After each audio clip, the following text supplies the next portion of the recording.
Para sa bayan, lahat ilalaban. Mabuti hong balita, unti-unti na tayong umaangat sa mga isinasagawang surveys. Pero patuloy po tayong makikipaglaban.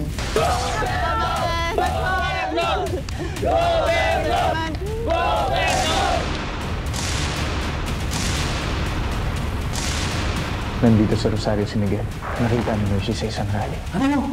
Para sa pamilya, lahat haharapin.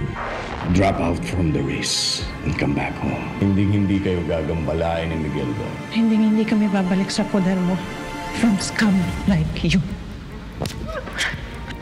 How dare you say that? You could have put our whole plan in jeopardy.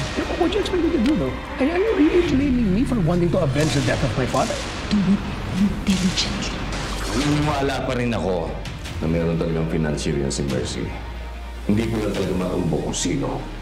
Kaya yan ang kinakailangan niyo imbestigahan at bigyan ng kasagutan. Confirmed ang financier ni Ate Mercy.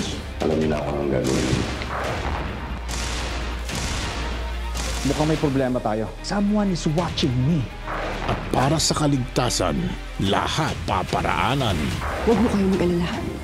Ilalabas ho namin kayo ng ligtas dito papunta dun sa safe house. Dan, andyan na! Oo nga, kasama si Elizabeth.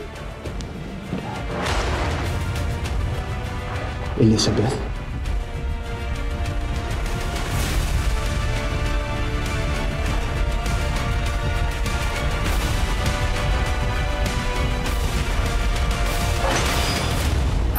Carlo J. Cabaras, lumuhod ka sa lupa.